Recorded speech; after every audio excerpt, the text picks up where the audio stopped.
Price the lord, hallelujah. കൊരിന്ത്യർക്ക് എഴുതിയ 1-ാം ലേഖനം കണ്ടിന്യൂഷനാണ്. അപ്പോൾ ദൈവകൃപ ലഭിച്ചവർ, ക്രിസ്തുവിൻ്റെ സാക്ഷ്യം ഉറപ്പായിരിക്കുന്നവർ, സകല വചനത്തിലും പരിജ്ഞാനത്തിലും സമ്പന്നർ. ഈ 3 അനുഭവങ്ങൾ വിശ്വാസികൾക്ക് ഉണ്ടാകണ്ടേ? തീർന്നില്ല, അടുത്തും വരുന്നുണ്ട്.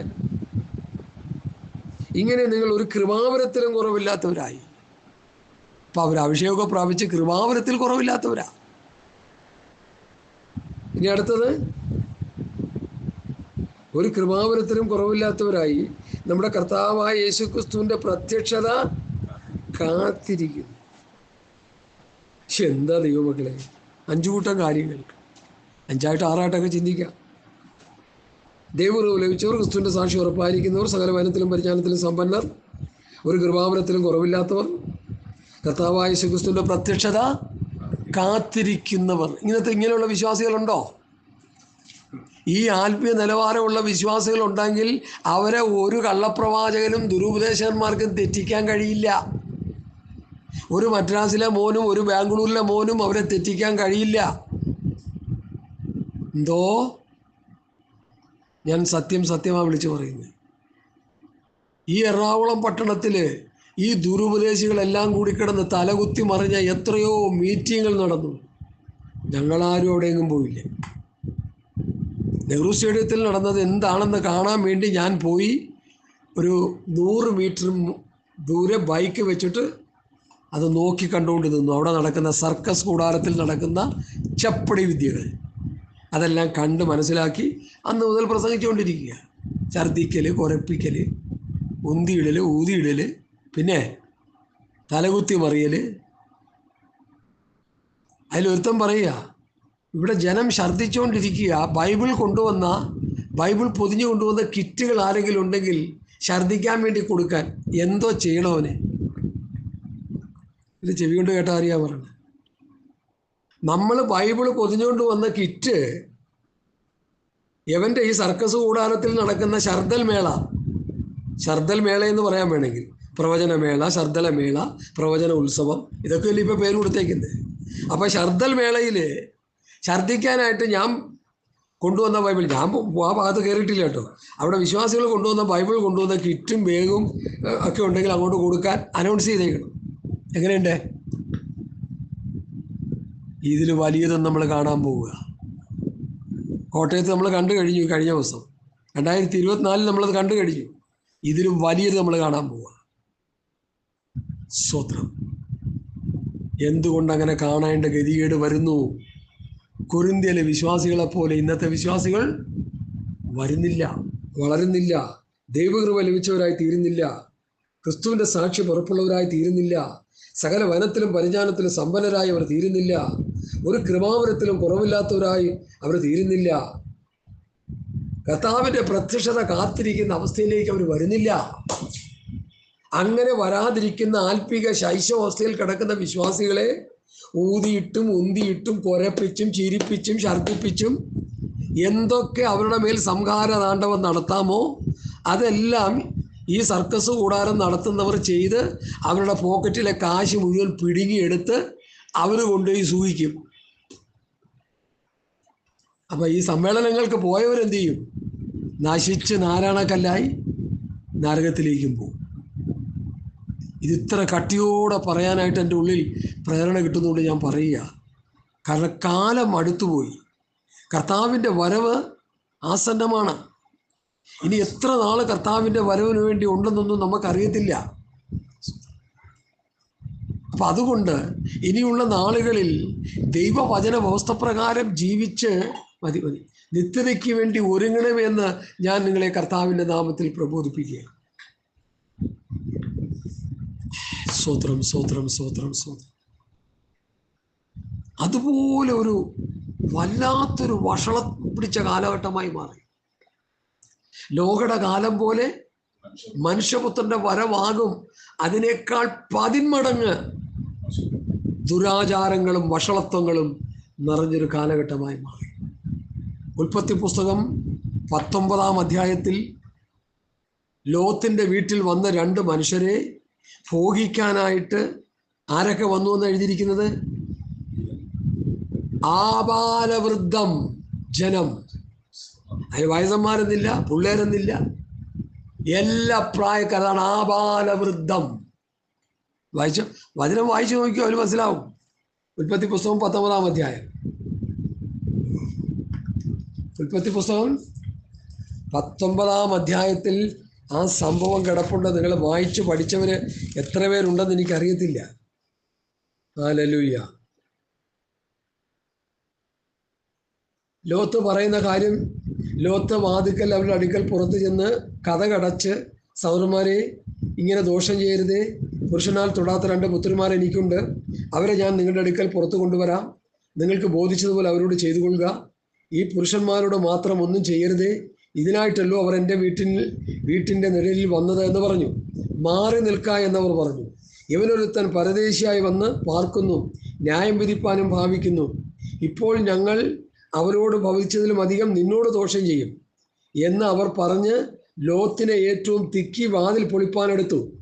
അപ്പോൾ ആ പുരുഷന്മാർ കൈ പുറത്തോട്ട് നീട്ടി ലോത്തിനെ തങ്ങളുടെ അടുക്കൽ അകത്ത് കയറ്റി വാതിലടച്ചു. വാതിക്കൽ ഉണ്ടായിരുന്ന പുരുഷന്മാർക്ക് ആബാലവൃദ്ധം അന്ധത പിടിപ്പിച്ചു. ആബാലവൃദ്ധം, മനസ്സിലായല്ലോ? അതൊരു ദൈവപ്രവൃത്തി. അന്ധത പിടിപ്പിച്ചപ്പോൾ എന്ത് പറ്റി? കണ്ണ് കണ്ടുകൂടാതെ കിടന്ന് തപ്പിത്തടയായിരുന്നു ആബാലവൃദ്ധം. അതുപോലെ ഒരു കാലഘട്ടമായി മാറിയിരിക്കുന്നു ഇത്. ഒരു ടീച്ചർ പറഞ്ഞ സാക്ഷ്യം എൻ്റെ ഓർമ്മയിലേക്ക് വരിക. ഞങ്ങളുടെ സ്കൂളിലുള്ള കുഞ്ഞുങ്ങൾ 8-10 വരെ കണ്ടുണ്ട്. ആ സ്കൂളിലുള്ള കുട്ടികളെല്ലാം ഞങ്ങൾക്ക് നിയന്ത്രിക്കാൻ കഴിയാത്തതുപോലെ അവർ മയക്കുമരുന്നിനും അവർ സ്വയം അങ്ങോട്ടും ഇങ്ങോട്ടും ശാരീരിക ബന്ധത്തിൽ ഏർപ്പെടുന്ന പ്രവൃത്തികൾക്കും അവർ വിധേയരായി കഴിഞ്ഞു. ഞങ്ങളാൽ നിയന്ത്രിക്കാൻ കഴിയുന്നില്ല. ആബാലവൃദ്ധമായില്ലേ കുട്ടികൾ ഉൾപ്പെടെ. സ്വത്രം മദ്യപാനം പരസ്യമായിട്ട് നടത്തിക്കൊണ്ടിരിക്കുക. ഒരു പാർക്കിൽ ചെന്ന് ഒരു മനുഷ്യൻ ഒരു പാർക്കിൻ്റെ ഒരു മൂലയിൽ ഇരുന്ന് ഇങ്ങനെ റെസ്റ്റ് ചെയ്തുകൊണ്ടിരിക്കുന്ന സമയത്ത് ഒരു കുഞ്ഞ്, അപ്പനും അമ്മയും ഒരു കുഞ്ഞു കൂടി വന്നു. ആ കുഞ്ഞ് കിടന്ന് ബഹളം ഉണ്ടാക്കുന്നു, വെള്ളം വേണം, വെള്ളം വേണം. അപ്പോൾ തൊട്ടടുത്തങ്ങ് ഒരു കുപ്പി വെള്ളം മേടിക്കാനുള്ള സംവിധാനങ്ങളൊന്നുമില്ല. തൊട്ടടുത്ത ബെഞ്ചിലിരിക്കുന്ന ആളെ ഒരു കുപ്പി പെപ്സി വെച്ച് കുടിച്ചുകൊണ്ടിരിക്കുക. അപ്പോൾ ഈ അപ്പൻ അമ്മയും കുടിച്ച് പറഞ്ഞു, അങ്കിളിൻ്റെ ഇച്ചിരി പെപ്സി മേടിച്ച് കൊടുക്കാൻ, വെള്ളദാഹം ഉണ്ടല്ലോ, ഒരു കൗള് കൊടുത്താൽ മതി, ശകലം പെപ്സി. അപ്പോൾ ആളുടെ ചെന്ന് പറഞ്ഞു, ഞങ്ങളുടെ കുഞ്ഞിന് ഇച്ചിരി വെള്ളദാഹം വന്നിരിക്കുകയാണ്, ദാഹിക്കുകയാണ്, പെട്ടെന്ന് ഇച്ചിരി വെള്ളം, ഒരു ഔൺസ് വെള്ളം അത് അങ്കിളിൻ്റെ ആ പെപ്സിയിൽ ഒന്ന് കൊടുക്കുമെന്ന് ചോദിച്ചു. കൊടുക്കില്ലെന്ന് പറഞ്ഞു. അപ്പോൾ ഈ അപ്പനും അമ്മയോട് ചോദിച്ചു, ഇത് എന്ത് മനുഷ്യരാണ് നിങ്ങൾ? ഇത് വെള്ളമല്ല പെങ്ങളെ, ഇത് മറ്റതാന്ന്.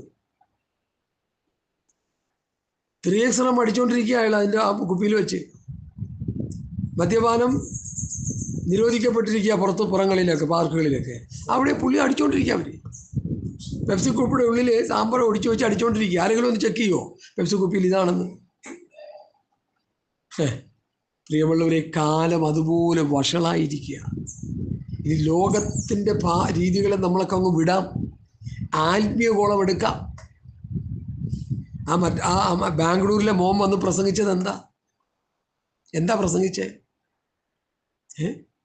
എത്ര ഹീനമായൊരു വർത്തമാനമായി പോയി.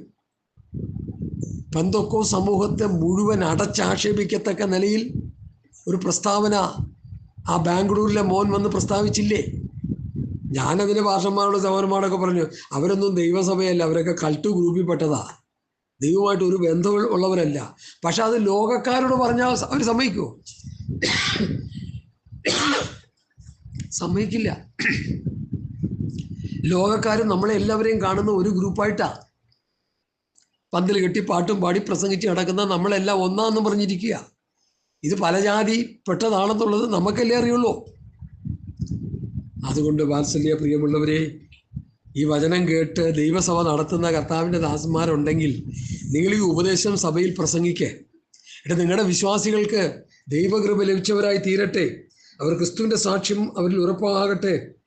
അവർ സകല വചനത്തിലും പരിജ്ഞാനത്തിലും സമ്പന്നരായി തീരട്ടെ. അവർ ഒരു കൃപാവരത്തിലും കുറവില്ലാത്തവരായി തീരട്ടെ. ഇങ്ങനെ അവർ കർത്താവിൻ്റെ പ്രത്യക്ഷത കാത്തിരിക്കുന്നവരായി തീരട്ടെ. അതിൻ്റെ 8-ാം വാക്യം ഒന്ന് വായിച്ചു. 8-ാം വാക്യം ശ്രദ്ധിച്ച് കേൾക്കണേ. ആ,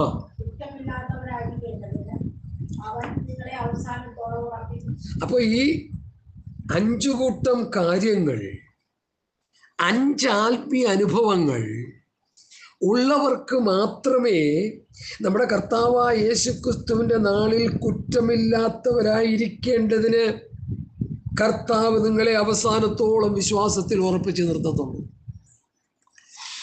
അപ്പൊ ഈ 5 കൂട്ടം കാര്യങ്ങൾ ഇല്ലെങ്കിലോ കെണിഞ്ഞത് തന്നെ. ഇതല്ലേ വചന പഠനം?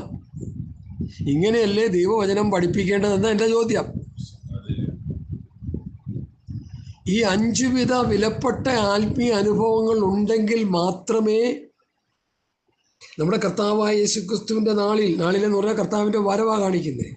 ആ നാളിൽ കുറ്റമില്ലാത്തവരായിരിക്കേണ്ടതിന് അവൻ നിങ്ങളെ അവസാനത്തോളം ഉറപ്പിച്ചു നിർത്തും. അല്ലെങ്കിൽ നമ്മൾ കുറ്റക്കാരായി പിടിക്കപ്പെടും. ഈ ഊതിയിട്ടും ഉന്തിയിട്ടും കുരപ്പിച്ചും ചിരിപ്പിച്ചും ഛർദ്ദിപ്പിച്ചും പോകുന്നവരോടൊക്കെ ഇതൊന്നും പറഞ്ഞ് അവർക്ക് മനസ്സിലാകത്തില്ല. അങ്ങനെയുള്ളവരാരും എൻ്റെ മെസ്സേജ് കേൾക്കുന്നെന്ന് ഞാൻ വിശ്വസിക്കുന്നുമില്ല. അതുകൊണ്ട് എന്നെ കേൾക്കുന്ന വാത്സല്യ ദൈവമക്കളെ ഞാൻ നിങ്ങളുടെ കാല് പിടിച്ച് പറയാം, കൊരിന്ത് സഭയിലെ വിശ്വാസികളിലുണ്ടായ ഒരു ആവറേജ് ആത്മീയ നിലവാരം നിങ്ങളാൽ നടത്തപ്പെടുന്ന വിശ്വാസികൾക്കുണ്ടാകണം. അല്ലെങ്കിൽ ഒരു വിശേഷതയില്ല നിങ്ങളുടെ ശുശ്രൂഷ കൊണ്ട്. നിങ്ങൾക്ക് കഞ്ഞി കുടിക്കാം, കുട്ടികളെ പഠിപ്പിക്കാം, കാറ് മേടിക്കാം, വീട് മേടിക്കാം, ലോറി മേടിക്കാം, ടൂറ് പോകാം, നിങ്ങളുടെ കാര്യങ്ങളെല്ലാം ഭംഗിയായിട്ട് നടക്കും. അവസാനം വിശ്വാസികളെ കർത്താവ് ശോധന ചെയ്യുമ്പോൾ അവർ ക്രിസ്തുവിൻ്റെ നാളിൽ കുറ്റമുള്ളവരായി കാണുകയും അവർക്ക് നിത്യത നഷ്ടമാകുകയും ചെയ്യും. അതിൻ്റെ കുറ്റക്കാര് നിങ്ങളായി മാറും. ഈ പറഞ്ഞുകൊണ്ടിരിക്കുന്ന ഞാനായി മാറും. എന്നെ കൂടി ചേർത്ത് പറയാമല്ലോ. ഇവിടെ ഒരു വിശ്വാസി ഉള്ളെങ്കിലും നല്ലൊരു വിശ്വാസി ആയാൽ മതി. ആന പെറ്റാൽ 1, എലി പെറ്റാൽ 10ഉം 12ഉം ഒക്കെ ഉണ്ടാവും. എന്ത് ഗുണം അതുകൊണ്ട്? ഈ ഇടയ്ക്കൊരു തമാശ പറയാമെന്ന് ചിന്തിക്കരുത്. തമിഴ്നാട്ടിലെ ഒരു 3-4 പേര് യാത്ര പോയ സമയത്ത് അതിനൊരു ഗുണപാഠമുണ്ട്. അതുകൊണ്ട് പറയാൻ വേണ്ടിയാണ് പറയുന്നത്. ഒരു സ്ഥലത്ത് നിർത്തിയപ്പോൾ അവർക്ക് വിശന്നു, ഭക്ഷണം കഴിക്കണമെന്ന്. അവിടെ ചെന്നിട്ട് അണ്ണാച്ചി എന്നാ ഉണ്ട്? മുയലിറച്ചി ഉണ്ട്, മുയലിറച്ചി പൊറോട്ട, നല്ല ടേസ്റ്റായിരിക്കും മുയലിറച്ചി. മടമുയലെന്ന് അവരവിടെ പറയണം. മടമുയൽ പൊറോട്ട, ആ പോട്ടോളം പറഞ്ഞു. 5 പേര് ഭക്ഷണമൊക്കെ കഴിച്ച് നല്ല രുചി കഴിച്ച് നല്ല ടേസ്റ്റിൽ അങ്ങോട്ട് കഴിച്ചു കഴിഞ്ഞപ്പോൾ അണ്ണ ഇത് എവിടെ നിന്ന് കിട്ടിയണ്ണ ഇത് ഇറച്ചി? ഇത് മടമുയൽ, നല്ല ടേസ്റ്റുള്ള ഇറച്ചി, ഇനി വേണമാ? വേണ്ട, ഞങ്ങൾ മതി, നല്ല ടേസ്റ്റായിരുന്നു, നന്നായിട്ട് ഞങ്ങൾ കഴിച്ചു. എല്ലാവരും നല്ല ഇഷ്ടം പോലെ വാങ്ങി കഴിച്ചു. അത് ചോദിച്ചു, ഈ ഇറച്ചി ഇത് എവിടുത്തെ മുയലാന്ന് ചോദിച്ചു. ഇത് ഉങ്ക നാട്ടിൽ പെരിച്ചാഴി എന്ന് പറയും, തമിഴ്നാട്ടിൽ മടമുയലെന്ന് പറയും. എങ്ങനെയുണ്ട്? ഈ വചനം ഭക്ഷിക്കുന്ന കാര്യത്തെക്കുറിച്ചാണ് ഞാൻ ഈ പറഞ്ഞു വരുന്നത്. ഈ ഊതിയിട്ട് ഉന്തിയിട്ട് കൊറിപ്പിച്ച് ചിരിപ്പിക്കുന്നവരൊക്കെ നിങ്ങളെ ഭക്ഷിപ്പിക്കുന്നത് ഈ പെരിച്ചാഴിയെയും ഈ വൃത്തികെട്ട ജന്തുക്കളെയാണ്, വൃത്തികെട്ട ഫുഡാണ് നിങ്ങൾക്ക് തരുന്നത്. വചനത്തിലില്ലാത്ത കാര്യങ്ങളാണ് അവരെ നിങ്ങൾക്ക് ഭക്ഷിക്കാനായിട്ട് വിളമ്പിത്തരുന്നത്. മനസ്സിലാവുണ്ടോ? ഇപ്പോൾ മനസ്സിലായോ? അവരവിടെ ഇരുന്ന് 5 പേരുടെ കണ്ണും തള്ളി വന്നു വെളിയിലേക്ക്. കാരണം പെരിച്ചാഴി എന്ന് പറഞ്ഞാൽ ഞങ്ങൾ എറിഞ്ഞു കൊന്ന് വെള്ളത്തിൽ തള്ളുന്ന സാധനം, അതിനെ തിന്നാനിടയായല്ലോ ദൈവമേ എന്ന് പറഞ്ഞു. മടമുയൽ പെരിച്ചാഴിയായിരുന്നു, നല്ല രുചിയായിരുന്നു. ഊതിയിടുമ്പോൾ ഉന്തിയിടുമ്പോൾ കുരപ്പിക്കുമ്പോൾ ചിരിപ്പിക്കുമ്പോൾ ഛർദ്ദിക്കുമ്പോൾ ഇവർ പറയുന്ന ചപ്പും ചവറും കേൾക്കാൻ നല്ല രുചിയും നല്ല ടേസ്റ്റുമായിരിക്കും.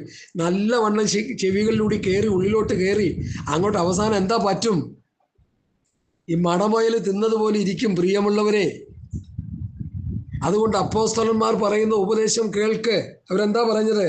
നിങ്ങൾ ദൈവകൃപ ലഭിച്ചവർ, ക്രിസ്തുവിന്റെ സാക്ഷ്യം ഉറപ്പായിരിക്കുന്നവർ, സകല വനത്തിലും പരിജ്ഞാനത്തിലും സമ്പന്നരായവർ, ഒരു കൃപാവരത്തിലും കുറവില്ലാത്തവർ, ഇങ്ങനെ കർത്താവിന്റെ പ്രത്യക്ഷത കാത്തിരിക്കുന്നവർ.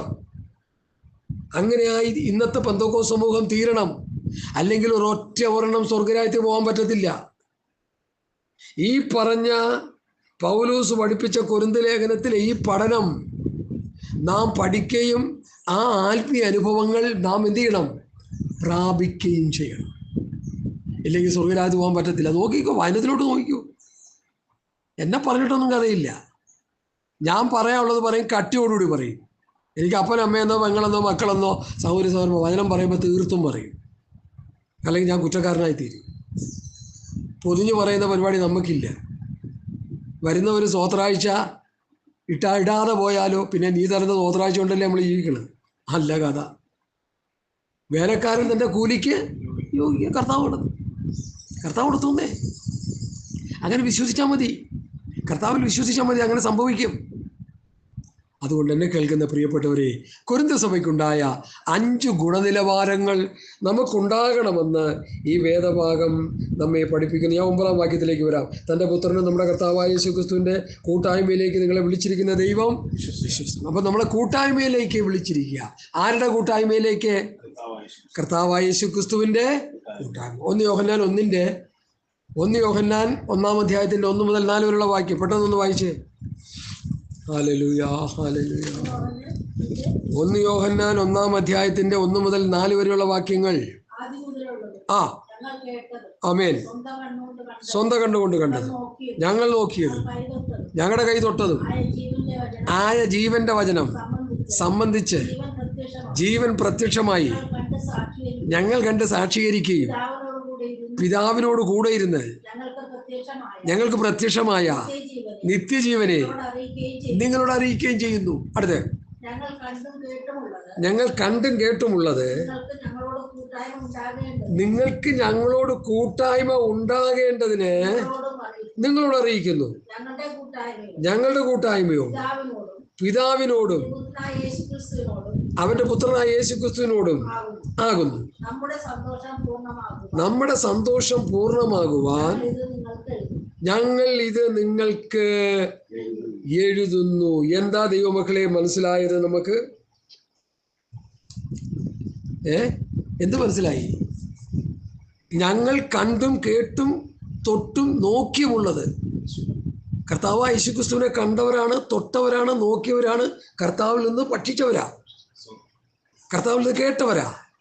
അവരാണ് നമുക്ക് എഴുതിച്ചത്. ഇവിടെ സ്വത്രം തൃശ്ശൂരിലെ ഒരു അങ്കിള് അച്ചായനോട് ഞാൻ പറഞ്ഞു, അച്ചായൻ നിങ്ങൾ ഞാനും ഒന്നും കർത്താവ് പറഞ്ഞതൊന്നും കേട്ടിട്ടില്ല. അവരാണ് കേട്ടത്. ആദ്യം അപ്പോസ്തലന്മാരാണ് കേട്ടത്. അവര് കേട്ടു തൊട്ടു നോക്കി ജീവന്റെ വചനം സംബന്ധിച്ച് നമുക്ക് എഴുതി തന്നിരിക്കുക. എന്തിനാ? അവർക്ക് കൂട്ടായ്മ കർത്താവായ യേശുക്രിസ്തുവിനോടും പിതാവിനോടുവാ. നമുക്കും കൂട്ടായ്മ കർത്താവായ യേശുക്രിസ്തുവിനോടും അതിനാ എഴുതി തന്നിരിക്കും. ഇപ്പം നമ്മുടെ കൂട്ടായ്മ സെൻട്രൽ പാസ്റ്ററോടും ലോക്കൽ പാസ്റ്ററോടും സെക്രട്ടറിയോടും ഖജാൻജിയോടും ഒക്കെയാ. എനിക്കറിയാം ബന്ധുക്കൂസാരെ വലിയ വലിയ ചർച്ചിലെ ഖജാൻജിമാരെ സ്നേഹിക്കുമ്പോൾ, കാരണം അവരിൽ കാശുണ്ട് ഇഷ്ടം പോലെ, മറിക്കാൻ തിരിക്കാൻ കൊടുക്കും. അപ്പം കൂട്ടായ്മ അവരുമായിട്ടാ, പാസ്റ്റർമാരുമായിട്ടാ. പിന്നെ ബാംഗ്ലൂരിലെ മോൻ പറഞ്ഞത് കൂട്ടായ്മ അനുസരിച്ച് പാസ്റ്റർമാരുടെ ഭാര്യമാർ, അസോസിയേഷൻ പാസ്റ്റർമാരുടെ ഭാര്യ അവരുമായിട്ടാണ് കൂട്ടായ്മ അവർക്ക്. എങ്ങനെയുണ്ട്? ഞാൻ പറയുന്നത് സത്യമല്ലേ? വെറും പോഷ്കാണോ ഞാൻ പറയുന്നത്? കള്ളത്തരമാണോ? സത്യമല്ലേ? കൂട്ടായ്മ ആരോടാ? പിതാവിനോടും പുത്രനോടും. ആർക്ക് കൂട്ടായ്മ? ശിഷ്യന്മാർക്ക്. അപ്പൊ നമ്മളും ശിഷ്യന്മാരാണെങ്കിൽ നമുക്കും കൂട്ടായ്മ ആരോടായിരിക്കണം? പിതാവാം ദൈവത്തോടും പുത്രനോടും ആയിരിക്കണം. അതാ ഇവിടെ പറയുന്നത്. തൻ്റെ പുത്രനും നമ്മുടെ കർത്താവായ യേശുക്രിസ്തുവിന്റെ കൂട്ടായ്മയിലേക്ക് നമ്മൾ വിളിച്ചിരിക്കുന്ന ദൈവം വിശ്വസ്തൻ, ദൈവം പുത്രൻ, രണ്ടുമുണ്ട്. അപ്പൊ പിതാവിനോടും പുത്രനോടും നമുക്കും കൂട്ടായ്മ, ക്രിസ്തുവിനോടും പിതാവിനോടും നമുക്ക് കൂട്ടായ്മ. ഈ കൂട്ടായ്മ ബന്ധം ശിഥിലമായത് കൊണ്ടാണ് ഇന്ന് വിശ്വാസി ഗുണമില്ലാതിരിക്കുന്നത്. എനിക്കറിയാം അനേക പാസ്റ്റർമാരെ എനിക്കറിയാം, അവരുടെ കൂട്ടായ്മ കാശുള്ള അച്ചായന്മാരുമായിട്ടാണ്. ഒരു വിശ്വാസി പറഞ്ഞു, കാശുള്ള വീടുകളിലേക്ക് പാസ്റ്റർമാർ കൂടെ ചെല്ലും, പ്രാർത്ഥന നടത്തും, സ്തോത്രാഴ്ച പ്രാർത്ഥന നടത്തും, പിന്നെ അവിടെ ഉപവാസ പ്രാർത്ഥന നടത്തും, ഇടയ്ക്കിടെ മീറ്റിംഗ് നടത്തും. ഓട്ടോറിക്ഷക്കാരൻ വിശ്വാസിയുടെ വീട്ടിൽ ആരും കാണില്ല. അവിടെ കൂട്ടായ്മയില്ല, ഉപവാസ പ്രാർത്ഥനയില്ല, ഒരു കുന്തവും ഇല്ല. കാരണം എന്താ? അവരിൽ നിന്നും കിട്ടിപ്പോരാനില്ല. അപ്പോൾ ഏതൊക്കെ നിലയിൽ മനുഷ്യൻ അധപ്പതിച്ചു ഇന്നത്തെ കാലത്ത്. ഒരു വിശ്വാസി എന്നോട് പറഞ്ഞ കാര്യമാണ്, 10 ചക്രമുള്ളവരുടെ വീട്ടിലേക്ക് പാസ്റ്റർമാർ പോകത്തുള്ളൂ, അല്ലാത്തടത്തൊന്നും പോകത്തില്ല. കാരണം അവർക്ക് വല്ലതും തടയണം. ദ്രവ്യാഗ്രഹം കൊണ്ട് നിറഞ്ഞു കിടക്കുകയാണ് ഇന്നത്തെ ആത്മീയ ഗുണം. എന്നെ കേൾക്കുന്ന പ്രിയപ്പെട്ടവരെ, ദ്രവ്യാഗ്രഹം സകലവിധ ദോഷത്തിനും മൂലമല്ലോ. ഇത് ചിലർ കാക്ഷിച്ചിട്ട് വിശ്വാസം വിട്ടുകൊടുന്ന് ബഹു ദുഃഖങ്ങൾക്ക് അധീനരായി തീർന്നിരിക്കുന്നു. നീയോ ദൈവത്തിൻ്റെ മനുഷ്യനായുള്ളവേ അത് വിട്ടോടെ വിട്ടോടെ വിട്ടോടെ. ദ്രവ്യാഗ്രഹം വിട്ടോടെ, വിഗ്രഹാരാധന വിട്ടോടെ, ലോകസ്നേഹം വിട്ടോടെ. ഹല്ലേലൂയ. അപ്പൊ കൂട്ടായ്മ ആരോടായിരിക്കണം? പിതാവാം ദൈവത്തോടും പുത്രനായ യേശു ക്രിസ്തുവിനോടുമായിരിക്കണം കൂട്ടായ്മ. അല്ലാത്ത കൂട്ടായ്മ കൊണ്ട് ഗുണമില്ല. ഹല്ലേലൂയ. നന്നായിട്ട് മനസ്സിലാക്കുക. അടുത്ത വർഷത്തിലേക്ക് വരും. സഹോദരന്മാരെ, നിങ്ങൾ എല്ലാവരും ഒന്ന് തന്നെ സംസാരിക്കുകയും നിങ്ങളുടെ ഇടയിൽ ഭിന്നത ഭവിക്കാതെ ഏക മനസ്സിലും ഏകാഭിപ്രായത്തിലും യോജിച്ചിരിക്കുകയും വേണമെന്ന് ഞാൻ നിങ്ങളെ നമ്മുടെ കർത്താവായ യേശു ക്രിസ്തുവിന്റെ നാമം ചൊല്ലി പ്രബോധിപ്പിക്കും. ഒരു വലിയ ഉപദേശം അവിടെ പഠിപ്പിക്കുന്നത്. സഹോദരന്മാരെ, നിങ്ങളെല്ലാവരും ഒന്ന് തന്നെ സംസാരിക്കണം. ഉപദേശത്തിന്റെ ഒരു ഐക്യത ഉണ്ടാകണം. ഇന്നലെ ഞാനത് പറഞ്ഞു, ആത്മാവിന്റെ ഐക്യതയെ കുറിച്ച് ഇന്നലെ പറഞ്ഞു. ആത്മാവിന്റെ ഒരു ഐക്യത ഉണ്ടാകണം, ഉപദേശത്തിന്റെ ഐക്യത ഉണ്ടാകണം. തിരുവചന സത്യങ്ങൾ പറയുമ്പോൾ അതിന്റെ ശരിയായ വചന വെളിപ്പാടിൽ നിന്ന് മാറ്റി പറയാതെ ഒന്ന് തന്നെ പറയണം, ഒന്ന് തന്നെ സംസാരിക്കണം. ഒരേ ആശയം, ഒരേ കാഴ്ചപ്പാട്, ഒരേ ചിന്ത, ഒരേ ഉപദേശം, ഒരേ സ്നാനം, ഒരേ അഭിഷേകം. തെറ്റാൻ പാടില്ല. ഒന്ന് തന്നെ സംസാരിക്കണം. അപ്പോസ്തലന്മാരുടെ ഉപദേശം പഠിച്ചുകൊണ്ടിരിക്കുന്നവർ, അതനുസരിച്ച് ജീവിക്കുന്നവർ എന്തു പറഞ്ഞാലും ഒരേ കാഴ്ചപ്പാടിലായിരിക്കും അവർ പറയുന്നത്. ഇത് കൊരിന്ത്യർ സഭയിൽ അങ്ങനെ ഇല്ലായിരുന്നു. അതിനെ അപ്പോസ്തലന്മാർ തിരുത്തി എന്നുള്ളതാണ് നമ്മൾ പഠിക്കുന്ന ഏറ്റവും വലിയ മഹത്തരമായ സത്യം. സഹോദരന്മാരെ, നിങ്ങളെല്ലാവരും ഒന്ന് തന്നെ സംസാരിക്കുകയും നിങ്ങളുടെ ഇടയിൽ ഭിന്നത ഭവിക്കാതെ ഏക മനസ്സിലും ഏകാഭിപ്രായത്തിലും യോജിച്ചിരിക്കുകയും വേണം. അപ്പോൾ ഭിന്നത ഭവിക്കരുത്. ഏകാഭിപ്രായം, ഏക മനസ്സിലും ഏകാഭിപ്രായത്തിലും. ഒരു മനസ്സ്, ഏകാഭിപ്രായം. ഹല്ലേലൂയ. ഒരേ കാഴ്ചപ്പാട്. ഭിന്നത ഭവിക്കാതെ ഏക മനസ്സിലും ഏകാഭിപ്രായത്തിലും യോജിച്ചിരിക്കുകയും വേണമെന്ന് ഞാൻ നിങ്ങളെ കർത്താവായ യേശു ക്രിസ്തുവിന്റെ നാമം ചൊല്ലി പ്രബോധിപ്പിക്കുന്നു. സഹോദരന്മാരെ, നിങ്ങളുടെ ഇടയിൽ പിണക്കമുണ്ടെന്ന് ഞാൻ ക്ലേവയുടെ ആളുകളാൽ എനിക്ക് അറിവ് കിട്ടിയിരിക്കുന്നു. ഈ ക്ലേവയുടെ ഇപ്പം ക്ലേവ ആരാണെന്ന് പറഞ്ഞാൽ സെർച്ച് ചെയ്ത് നടക്കുക ഇന്നത്തെ പാസ്റ്റർമാർ. ആരായിരിക്കും ക്ലേവ? ക്ലേവ ആരെങ്കിലും ആയിക്കോട്ടെ, അത് നിനക്ക് എന്നാ കാര്യം? ഏതോ ഒരു സഹോദരൻ മുഖാന്തരം ഇങ്ങനെ അറിഞ്ഞു. കൊരിന്ത്യർ സഭയിൽ എന്തുണ്ട്? പിണക്കമുണ്ട്, പക്ഷം പിടിക്കലുണ്ട്. സഹോദരന്മാരെ, നിങ്ങളുടെ പിണക്കമുണ്ടെന്ന് ക്ലേവയുടെ ആളുകളാൽ എനിക്ക് അറിവ് കിട്ടിയിരിക്കുന്നു. നിങ്ങളിൽ ഓരോരുത്തൻ, ഞാൻ പൗലോസിന്റെ പക്ഷക്കാരൻ, ഞാൻ അപ്പൊല്ലോസിന്റെ പക്ഷക്കാരൻ, ഞാൻ കേഫാവിന്റെ പക്ഷക്കാരൻ, ഞാൻ ക്രിസ്തുവിന്റെ പക്ഷക്കാരൻ. അപ്പൊ എത്ര പക്ഷമുണ്ട് ഇവിടെ? 4 പക്ഷം. ഇന്ന് സഭയിൽ അതൊക്കെ തന്നെയല്ലേ? പാസ്റ്റർമാരുടെ പക്ഷം, അമ്മാമ്മയുടെ പക്ഷം, സെക്രട്ടറിയുടെ പക്ഷം, പിന്നെ കാശുള്ള അച്ചായന്മാരെല്ലാം കൂടി ചേർന്ന് അവരുടെ ഒരു പക്ഷം, സാധുക്കളായിട്ടുള്ള വിശ്വാസികൾ അവരൊരു പക്ഷം. ഒരു സഭയിൽ ചെന്ന് എത്ര പക്ഷമാണ് കാണുന്നത്? എന്താണ് ഇതിൻ്റെയൊക്കെ കാരണമെന്ന് ചിന്തിച്ചാൽ ഇതൊക്കെ തെറ്റാണ്.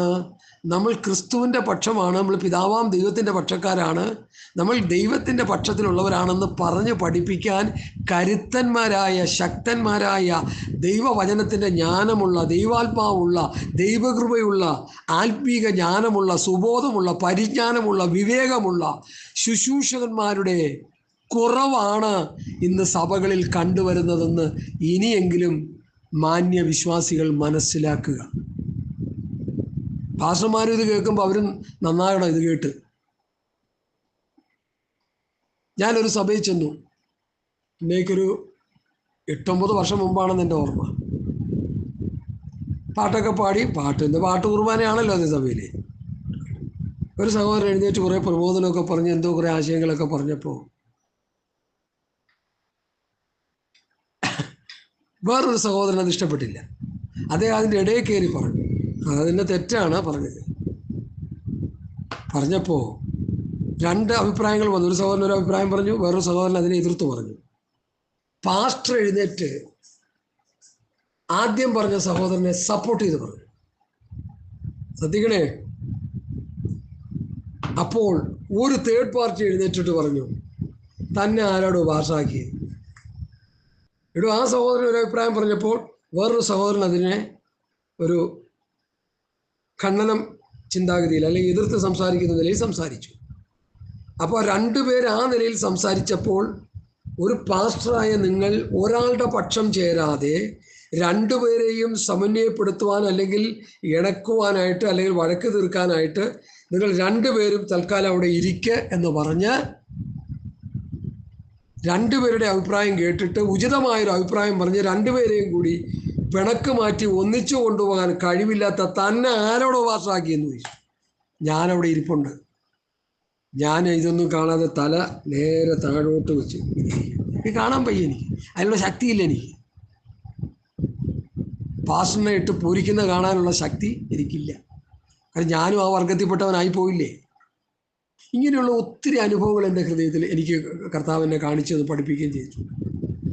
ഒരു സഭയിൽ ഒരു പ്രശ്നമുണ്ടാകുമ്പോൾ രണ്ട് ചേരിയാകുമ്പോൾ ആ രണ്ട് ചേരിയെയും എങ്ങനെ സമന്വയപ്പെടുത്തി ഒരേ ആശയത്തിലേക്കും ഒരേ കാഴ്ചപ്പാടിലേക്കും ഒരേ സത്യമായ വഴിയിലേക്കും അവരെ കൊണ്ടുവരണമെന്ന് പൗലോസ് ഈ ലേഖനത്തിലൂടെ നമ്മളെ പഠിപ്പിക്കുന്നുണ്ട്. ഇത് പഠിച്ചെടുക്കാൻ കഴിയാതെ, ഇത് മനസ്സിലാക്കാൻ കഴിയാതെ സങ്കീർത്തനവും പാടി പാട്ടും പാടിക്കൊണ്ടിരുന്ന നമ്മുടെ സഭ ആത്മീക ശൈശവാവസ്ഥയിലൂടെ നേരെ നരകത്തിലേക്ക് പോകുന്നതിന് ഉത്തരവാദി നിങ്ങളാ, സഭയിലെ പാസ്റ്റർമാരാ. ഇല്ലേ? ശരിയല്ലേ? പൗലോസ് എന്താ ഇവിടെ പറഞ്ഞേ? പൗലോസിൻ്റെ പക്ഷം, കേഫായുടെ പക്ഷം, അപ്പൊല്ലോസിൻ്റെ പക്ഷം, ക്രിസ്തുവിൻ്റെ പക്ഷം എന്ന് പറഞ്ഞ സമയത്ത് പൗലോസ് എന്ത് പറഞ്ഞു? ക്രിസ്തു വിവാഹിക്കപ്പെട്ടിരിക്കുന്നുവോ? പൗലോസ് നിങ്ങൾക്ക് വേണ്ടി ക്രൂശിക്കപ്പെട്ടുവോ? അല്ല, പൗലോസിൻ്റെ നാമത്തിൽ നിങ്ങൾ സ്നാനമേറ്റുവോ? എൻ്റെ നാമത്തിൽ സ്നാനം കഴിപ്പിച്ചു എന്ന് പറയാതെ വണ്ണം ക്രിസ്പോസിനെയും ഗായസിനെയും ഒഴികെ നിങ്ങളിൽ ആരെയും ഞാൻ സ്നാനം കഴിപ്പിക്കാകിയാൽ ഞാൻ ദൈവത്തിന് സ്തോത്രം ചെയ്യുന്നു. സ്തേഫനാസിൻ്റെ ഭവനക്കാരെയും ഞാൻ സ്നാനം കഴിപ്പിച്ചു, അല്ലാതെ മറ്റു വല്ലവരെയും സ്നാനം കഴിപ്പിച്ചു എന്ന് ഞാൻ ഓർക്കുന്നില്ല. സ്നാനം കഴിപ്പിക്കാനല്ല, സുവിശേഷം അറിയിപ്പാനത്രേ ക്രിസ്തു എന്നെ അയച്ചത്. ക്രിസ്തുവിൻ്റെ കുരിശ് വ്യർത്ഥമാകാതിരിക്കേണ്ടതിന് വാക്ചാതുര്യത്തോടെ അല്ലതാനും. അപ്പോൾ ഇവിടെ സംഭവിച്ചത് 4 അഭിപ്രായം പറഞ്ഞവരെ ഒരു കാരുടെ പൗലൂസിനെ വേണമെങ്കിൽ വിചാരിക്കാം, പൗലൂസ് എൻ്റെ പക്ഷം പറയുന്നതാണ്, അതുകൊണ്ട് എൻ്റെ പക്ഷം പറഞ്ഞവനെല്ലാം കൂടി വകഞ്ഞുകൂട്ടി അപ്പൊല്ലോസിൻ്റെ പക്ഷക്കാരനെയും കേഫയുടെ പക്ഷക്കാരനെയും ഒക്കെ നമുക്ക് എന്ത് ചെയ്യാം, ചവിട്ടി മെതിച്ചിടാന്ന് വേണമെങ്കിൽ താൻ ചിന്തിക്കാം. ഇന്ന് അങ്ങനെയല്ലേ നടക്കുന്നത്? അങ്ങനെ നടക്കാതെ വരുമ്പോഴല്ലേ കോടതിയിൽ കേസിന് പോകുന്നത് പാസ്റ്റർമാർ, വിശ്വാസികളും. പൗലൂസ് ചോദിക്കുന്നു കേസിന് പോകുന്നവരോട്, നിങ്ങളിൽ ജ്ഞാനിയായ ഒരുത്തനില്ലയോ? ഇവരെല്ലാവരും കൂടി കോർത്തിണക്കി ഇവരുടെ വിഷയങ്ങൾ തീർക്കാൻ ആത്മീക ജ്ഞാനം, ദൈവിക ജ്ഞാനം, സ്വർഗീയ ജ്ഞാനം, വചനത്തിൻ്റെ ജ്ഞാനം പ്രാപിച്ചവർ ഇല്ലയോ എന്ന് പൗലോസ് ചോദിക്കല്ലേ കൊരിന്ത്യർ സഭയോടെ 6-ാം അധ്യായത്തിൽ. ഹല്ലേലൂയ. ഇവിടെ പൗലോസ് ചെയ്തത് എന്താണ്? 1 കൊരിന്ത്യർ 3-ാം അധ്യായത്തിന് 4 മുതൽ 9 വാക്യം ഒന്ന് വായിച്ചാട്ടെ. പാസ്റ്റർമാർ വായിക്കും. ഇപ്പോൾ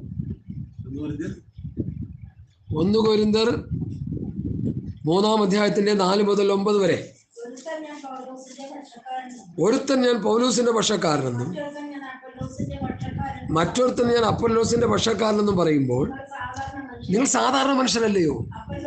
അപ്പൊല്ലോസാരെ, പൗലോസാരെ തങ്ങൾക്ക് കർത്താവ് നൽകിയതുപോലെ നിങ്ങൾ വിശ്വസിപ്പാൻ കാരണമായി തീർന്ന ശുശ്രൂഷകരത്രേ. ഞാൻ നട്ടു, അപ്പൊല്ലോസ് നനച്ചു, ദൈവമത്രേ വളരുമാറാക്കിയത്. ആകയാൽ വളരുമാറാക്കുന്ന ദൈവമല്ലാതെ നടുന്നവനും നനയ്ക്കുന്നവനും ഏതുമില്ല. ബഹുമാനപ്പെട്ട പാസ്റ്റർമാരെ, നിങ്ങൾ നട്ടു, നിങ്ങൾ നനച്ചു, നമ്മൾ ഏതുമില്ലെന്നാണ് ഇവിടെ വചനം പറയുന്നത്. ഏതുമില്ല. അടുത്ത് നടുന്നവനും നനയ്ക്കുന്നവനും ഒരുപോലെ ഓരോരുത്തനെ താൻ താൻ്റെ അധ്വാനത്തിനൊത്തവണ്ണം കൂലി കിട്ടും. ഞങ്ങൾ ദൈവത്തിന്റെ കൂട്ടുവേലക്കാർ, നിങ്ങൾ ദൈവത്തിന്റെ കൃഷി, ദൈവത്തിന്റെ ഗൃഹനിർമ്മാണം. എങ്ങനെയുണ്ട്? ഇവിടെ എന്താ മനസ്സിലാക്കുന്നില്ലെന്ന്? പക്ഷം പിടിച്ചവരെ പൗലൂസാര്, അപ്പൊല്ലോസാര്, എനിക്കിത് വലിയ വിചിത്രമായി തോന്നിയിട്ടുണ്ട്. എത്രയോ വർഷങ്ങളായി ഞാൻ പ്രസംഗിച്ചുകൊണ്ടിരിക്കുക ഈ ഭാഗം. പൗലൂസാര്, അപ്പൊല്ലോസാര്, കേഫയാര്, ഒരുത്തൻ നട്ടു, ഒരുത്തൻ നനച്ചു. നടുന്നവനും നനയ്ക്കുന്നവനും ഏതുമില്ല, വളരുമാറാക്കുന്നവൻ എത്രേ എന്ന് പറഞ്ഞ് പൗലൂസ് അവിടെ ആരല്ലെന്നും അപ്പല്ലോസും കേഫാവും അവിടെ ആരുമല്ലെന്നും അവരൊക്കെ സാധാരണ കൃഷിക്കാരാണെന്നും, ഒരാൾ നടുന്നു, ഒരാൾ നനയ്ക്കുന്നു, ഒരാൾ പോയി സഭ സ്ഥാപിക്കുന്നു, ഒരാൾ പോയി വചനം പ്രസംഗിച്ച് വിശ്വാസികളെ സഭയിൽ ഉറപ്പിക്കുന്നു. അവർക്ക് രണ്ടുപേർക്കും അവരുടെ പ്രവൃത്തികൾക്കനുസരിച്ച് കൂലി കിട്ടും. നടുന്നവനും നനയ്ക്കുന്നവനും ഏതുമില്ല. റവറൻറ്റും ഡോക്ടറും പിന്നെ വലിയ വലിയ സ്ഥാനമാനങ്ങൾ അലങ്കരിക്കുന്ന പാർഷന്മാരിത് കേൾക്കുന്നെങ്കിൽ നിങ്ങൾ ആരുമല്ലെന്നോർത്തോണം. നിങ്ങൾ നട്ടുമായിരിക്കാം, നനയ്ക്കുമായിരിക്കാം. നിങ്ങൾ ദേശത്ത് പോയി സുവിശേഷം പ്രസംഗിച്ച് ഒരു 10 ആത്മാക്കളെ കിട്ടി അവിടെ ഒരു സഭയുണ്ടാക്കി. നീ ആരുമല്ല. ഞാൻ അവിടെ പോയി വചനം പ്രസംഗിച്ച് അവരെ വിശ്വാസത്തിൽ ഉറപ്പിച്ചു. ഞാൻ ആരുമല്ല.